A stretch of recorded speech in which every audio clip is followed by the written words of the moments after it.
Hey there! Today at Tiger Drop Films we got a special topic. I'm going to discuss the similarities between 1971's Godzilla vs. Hedorah and also 1971's Return of Ultraman. Specifically two moments in these stories that really have a light moment against a rather dark and grim tale. The year is 1971. Godzilla vs. Hedorah released on July 24th. And the two episodes of Return of Ultraman I'm going to discuss, Ultraman Dies at Sunset and When the Ultra Star Shines, released on December 17th and Christmas Eve. Keep in mind there is not a direct connection between these two works, besides in Hedorah, Godzilla does a specimen ray pose, it's just awesome. But that's besides the point. These are two separate works, and I just happened to find a similarity and bring in a moment of levity and hope in a dark story. So that's the commonality I found between the two. So these stories quite literally shine when it comes to having the heroes pick themselves up after getting their asses kicked really hard. And, you know, like you see in a lot of stories, especially old tales, the moment when the hero rises back up is usually inspiring, as it has every right to be. And we see that in Hedorah and Return of Ultraman, with Godzilla bouncing back after losing quite a few fights of Hedorah, and we're going to see Ultraman Jack come back after losing not only a fight, but his team and two people he loves. So yeah, these stories get grim, they get a little dreary, but there's a point to it. So sit back, relax, grab a snack, grab a drink, and please join me on this adventure. And if you enjoy the video, please hit the like and subscribe. Be much appreciated. So without further ado, let's get into it. Godzilla vs. Hedorah was directed by Yoshimitsu Banno and written by him too, along with Kaoru Mabuchi, who was actually Takeshi Kimura, who wrote a lot of Showa films. His style is different from Shinichi Sekizawa's, who's more lighthearted. Mabuchi's work is more dark, it has different commentary beneath it. If I had to compare this film, if I had to compare Godzilla vs. Hedorah to another film, it would be The Human Vapor, which Mabuchi wrote too. Yeah, so that's a great film. Go check it out. So Godzilla vs. Hedorah is known for commenting on themes of the environment with pollution and the next generation, about how they're going to handle it and how they're going to have to be stuck with what the pollution are dealing with today. The film is what I would call drab in all the right places. As in, yes, it's mucky and it is dirty, but that's the point. I also consider this film to be the first time Godzilla was considered an actual superhero, and not just a monster that would just happen to do good, that would also benefit humanity. You know, like an Asura monster or sea monster. It was all right place, right time. But in this film, you know, 1971, Godzilla is actually a hero. He has his own agenda. He goes out on his own accord. He doesn't need to be lured with a butterfinger to help people. So the protagonist of this film is actually a kid called Ken Yano. And throughout the film, he adores Godzilla, like all of us here, and I still do. And he even writes a paper about him in class. It's just like an essay, and when he writes it, he reads it out loud, and we get to see Godzilla trying to help the environment, even though he's radioactive. And so we get that kind of sets up how this kid sees Godzilla, and this is interesting because in the film, adults don't see him the same way. Later on, we see the military still being fearful of him, even though he's supposed to be on our side, which is a nice touch. The film becomes rather nihilistic, gloomy, ominous, and lugubrious. For instance, Hedorah shows no signs of stopping its growth. It gets bigger, it's more resilient to Godzilla's attacks, and it has a few beams of its own. The scene that always scared me as a kid is when they're in Fuji City, and Ken is running through the streets, through a courtyard, through a school, and we see all these people dropping dead from Hedorah's smog, and it's terrifying. It's also uncanny. Like, the effect, I know for people nowadays it might look, I guess, uncanny, but I think it's uncanny in the right way. we see these people hit the smog, they drop on the street, and they start decomposing in an instant. And we just see skeletons littering the streets, and the audience gets to see this from Ken's perspective, from a kid's perspective, and it's terrifying.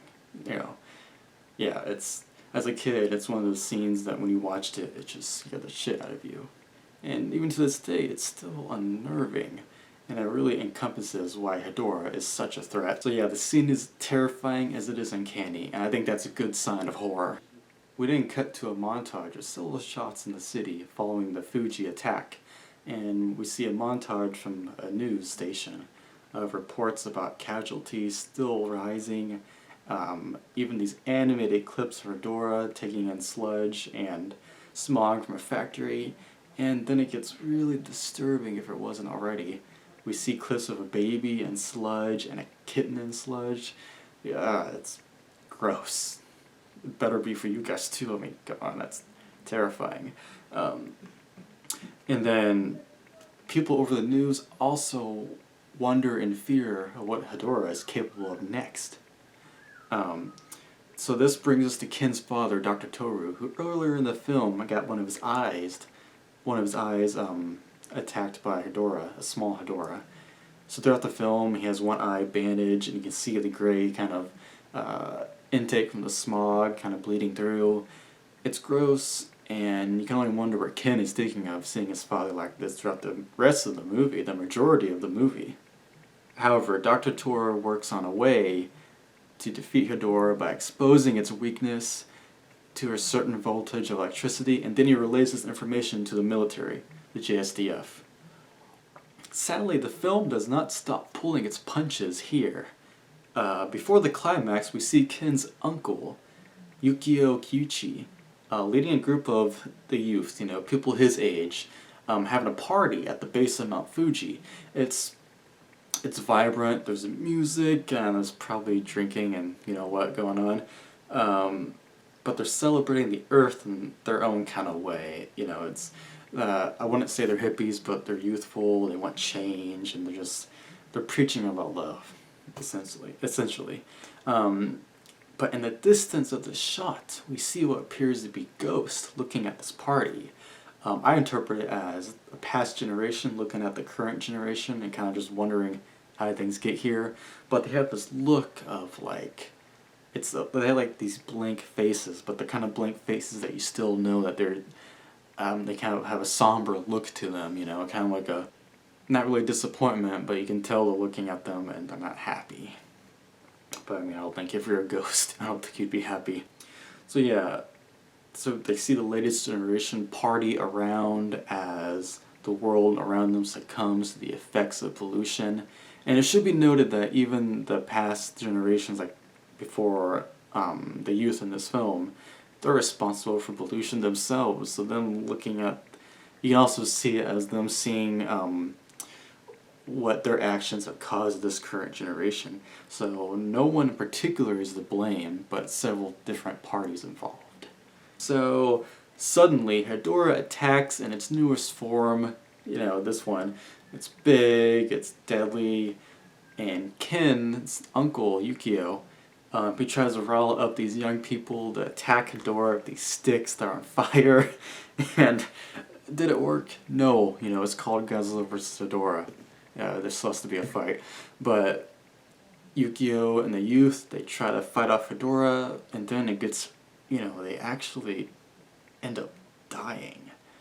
And yeah, so a character that was pretty much in the forefront for most of the movie, the uncle, he gets killed along with all his youth, and it's disturbing. You see them fall to the ground like we saw the people die earlier, and he just, Ken is terrified because he was at the party, but his uncle's girlfriend grabs him, and the two of them are able to make it out of there, but Hedorah is still out for blood. And yeah, it's nasty. So following this, the final battle begins, and it is a good one. Godzilla arrives to fight the now adult Hedorah, and they both give each other some great blows. Hedorah gets its eye taken out, and Godzilla's own eye gets injured, so they literally had the eye for the eye happen. Godzilla puts up a great fight, but Hedorah proves to be too much for the monster of justice. So the smaller monster ends up putting Godzilla beneath a pile of sludge, and it even laughs as it's doing it. So this thing is also an asshole. So the military tries to launch a counterattack by luring Hedorah to the giant electrodes that Ken's father created for the military, or with the help of the military. And they try to launch this counterattack, and they lead Hedorah really close to the electrodes, but it won't. The electrodes are not operating. This is when Godzilla launches his first big counterattack himself, and he activates the giant electrodes of his atomic breath, and Hedorah starts to dry up. So we see Godzilla come back. He continues his assault as Hedorah withers away into a dried husk. He tears Hedorah's eyeballs out. Yeah, we all know the shot. It's like he's, well, let's not get the wrong idea, but he's holding his eyeballs, and in classic Godzilla fashion, he makes sure he won't get up again. Although Hedorah does manage to sneak away by launching a flying form out of the dried husk. And this is where we get to the main point of this video. As I explained, this film is pretty dark. It's got a good message behind it about our planet, but it also brings it down to earth by talking about the youth and showing the effects of pollution. Godzilla's got his ass kicked until now, but Hedorah is trying to get away. What's Godzilla gonna do? He flies. Yeah, he flies. A lot of people know this scene. It's infamous, but quite frankly, I like it. Depending on who you ask, either Yoshimitsu Banno added this flying scene in on purpose because he thought the film was too dark, or longtime producer Tomoyuki Tanaka thought the film was also too dark and he wanted something for the kids to latch onto that was light. But I'm in the camp, I think it was Banno himself who added it because Tanaka was in surgery at the time. So, but yeah, I mean, you know, Banno adding the scene and doing it his own way of having Godzilla fly, I like it. It works. Yeah, it might be goofy. Well, it is goofy, but I don't think there's anything wrong with goofy, especially in something like this, because it's a dark film and you want your hero to get up and show the villain, you know, who's the real boss here. And I think Godzilla does that. And it's Godzilla, you know, he still does it with style. So if anything, the flying is part of Godzilla's finisher in this film. You know, I'm all for the hero losing for most of the film, then getting up and showing them what they can really do. So yeah, flying might be a little out of left field, but I think it comes back to home base. And you betcha it made kids smile. It sure did for me when I was younger. So my point here is that it is important to incorporate a strong heroic moment that demonstrates what a hero can do in a time of great peril, because it's human nature to root for the hero after they take a tremendous beating. So keep in mind that while Godzilla wins, the military still appears to be fearful of him.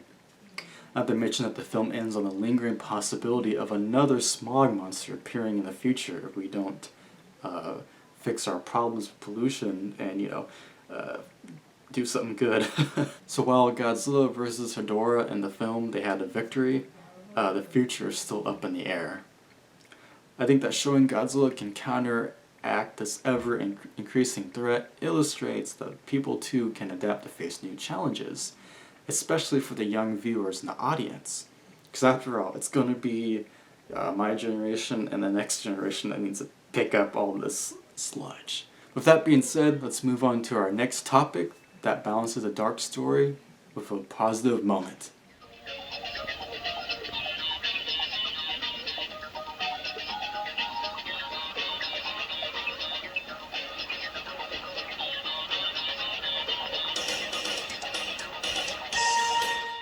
So, now on to Return of Ultraman. And funny enough, little tidbit, episodes 5 and 6 of the show were actually shown in theaters with Godzilla vs. Hedorah. How about that? Makes this video make a little more sense now, huh? So, for this two-parter, Ultraman Dies at Sunset and When the Ultra Star Shines, these episodes were released in time for Christmas, and they show a very notable first for the Ultra series. So the big one right off the bat is that two main reoccurring characters in the series are killed off in these two episodes by the villain alien Nackle, which is this guy. And that Nackle, that whole race of these aliens, they are terrible. And when I mean terrible, they're great villains because I hate them. Yeah. So by this point in Return of Ultraman, the norm has been established, and we know where character dynamics lay. Go is a member of the strike team MAT, Monster Attack Force, with the current leader of the group being Captain Ibuki. So Hideki Go, he's the first Ultraman host to actually have his own human life outside of being on a strike team. So like in the pilot, we see that Go is a race car driver. That's who he was before bonding with Shinman, because Jack was called Shinman back then. So Hideki Go has a strong connection to the Sakata family. His girlfriend is Aki, and his best bro is Ken, her older brother. But the brother and sister have a younger brother named Jiro, who Go often looks after and is seen hanging out. He also has to bring Jiro along with him and Aki whenever they're going out on like small dates, because this kid just, he wants to be with the cool people. Jiro is normally hanging with Go, and he is important because he's also that that kid character, just like in Hedorah we had Ken. So both these, the film and the series I'm talking about, they have a kid character that's prominent. So in the first part of the two-parter, Ultraman Dies at Sunset, we see Matt and their parent organization developing a new super weapon. It's like, I guess if I had to describe it, it's like dynamite, right? With like the force of an atomic bomb, so it's terrible. And you know, if you make something like that, it's gonna get stolen, and it does. Nackle steals the new super weapon, and then they unleash all these kaiju that Jack has already fought, and they resurrect them. So yeah, this is technically a stock footage battle we see as Hideki Go and Ultraman Jack have to fight all these characters again. But by the end of it, we have a new scene where Go is like, why am I fighting all these monsters again? And Matt wonders that too. And it's revealed that it was all part of Nackle's plan to be testing Ultraman Jack, because they create this new monster called Black King. And if you're familiar with the Ultra series, it's Red King, but like his tougher cousin. So Black King awakens to start antagonizing Matt, and Nackle steals a new super weapon. It's actually a group of Nackle, but there's the main Nackle. We go back to Go's daily life. If we see Aki, she's kind of upset with Go because he has to keep going on missions. Keep in mind, he just fought a bunch of kaiju earlier, so he's been busy. The relationship seems to be taking a little strain, and so we have that little plot point going on. So we cut back to Aki. She's just walking on the street, and then a car pulls up, and they kidnap her. But the point is that they're not actually going to kidnap her. They're going to murder her. So it's revealed to be a group of alien Nackle, and they toss her out on the road while they're going super fast, which ends up really seriously injuring her. But during this, Ken returns, and you know, Ken Sakata, he's Go's best friend. He's the older brother of those two, of Aki and Jiro, and he has a hurt leg, so he usually has one crutch. But he still tries to stop them from grabbing Aki, but he fails, and he ends up getting killed too. It's brutal. They essentially both get run over by these aliens.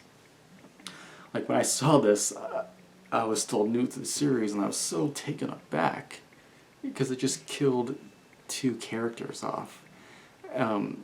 Because for this being the first show to give an Ultraman host a normal human life on the side, and now they killed it. It's like, oh man, that's intense.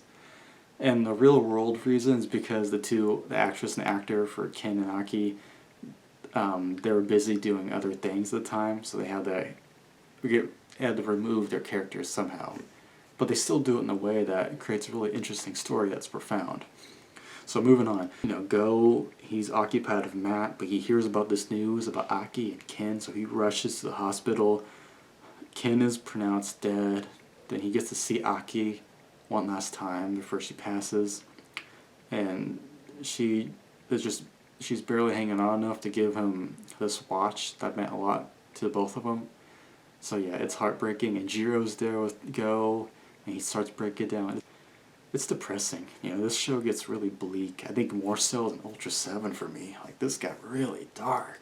And so Nackle announces that he wants to fight Ultraman. So Go reluctantly becomes Ultraman, but him and Jack, their bond, you can see it conveyed through their body language as Jack meets Nackle and Black King at sunset. So it's 2 against 1. But his head's not in the game, and who can blame him? His heart is broken. He can't really focus on the fight at hand. So he loses. Yeah, Nackle and Black King beat the shit out of him, and his color timer runs out. And as a narrator puts it, his heart was broken, and Nackle succeeded.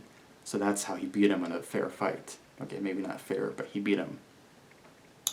So the episode ends on a cliffhanger. So Nackle, their race, takes Jack back to their planet on this device, and they want to execute him. And they announce it to the world, but they have control of Matt's new super weapon, that explosive I said earlier. And then they mind control the entire team of Matt, including Captain Ibuki and their allies. So Nackle, he breaks Hideki heart, which affects Ultraman Jack, and they defeat them. Then they grab the new super weapon, and then they mind control Earth's only defense team.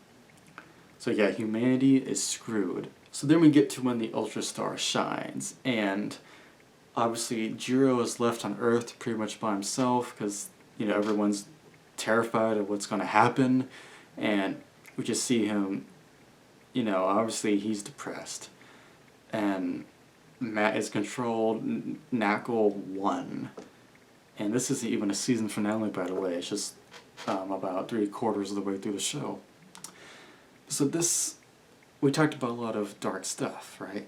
So where does the light come? Where does the light come in this story? So in part 2, when the Ultra Star shines, Jack is taken to the Nackle's planet to be executed. And he's about to be killed for good. Until this happens.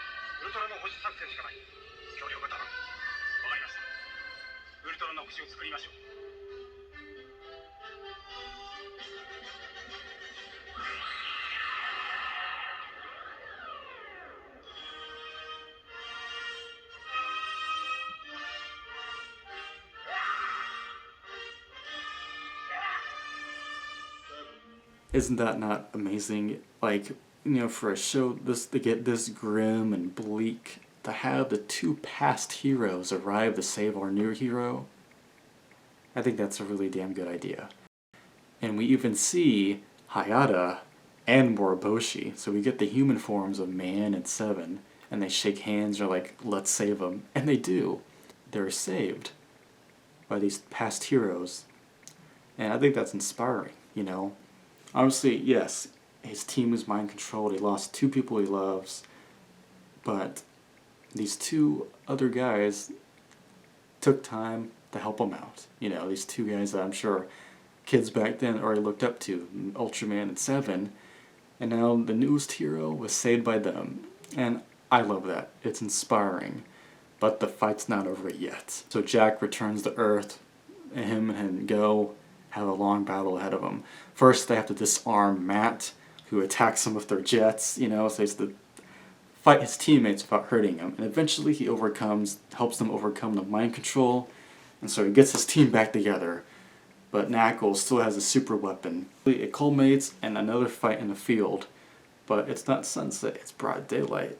and Ultraman Jack has the bond. As the narrator puts it, the bond between the first Ultraman and Ultra 7 has been carried on to him. And so it's Ultraman Jack with the help of Matt against Nackle and Black King. And it's a fight that's so worth it to watch, because after losing his first encounter with them, he comes back with a bang, he chops Black King's head off, then he shatters Nackle's spine, and he wins. We had a bleak story with a moment where these two past heroes came to help the new one, and they disarm the bombs from Nackle, and the threat is defeated. But like a lot of stories, yeah, they beat the villains, but there was still something lost. So the episode ends with Go returning to Jiro. It's still sad because when they beat Nackle, one of the Go's teammates tells them, "Hey, it's Christmas Eve. We should all go celebrate." But Go just goes back to Jiro, and as he opens the door to the new apartment, Jiro's Maruno. She's a neighbor who's taking care of Jiro now. So Go meets them at the apartment, and a Christmas tree is up. And then the shot in this is really dreamy, because you really feel that Go just went through hell, but he's back in time for Christmas.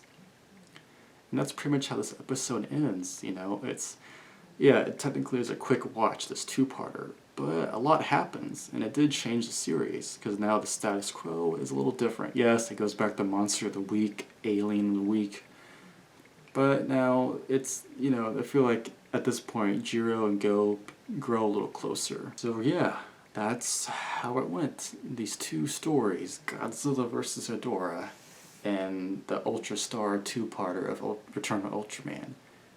Time where stories were technically supposed to be marketed more towards kids than their predecessors, but they both didn't stop pulling punches, and arguably they got darker than their predecessors.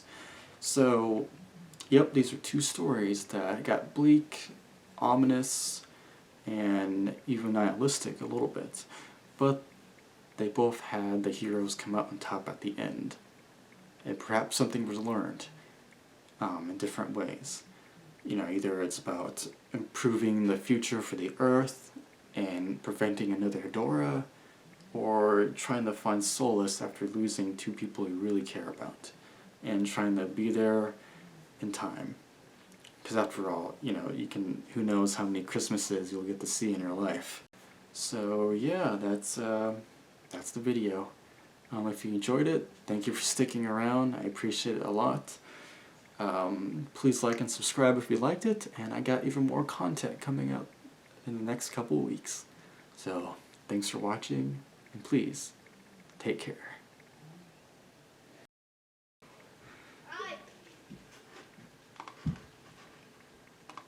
What? Yeah? What?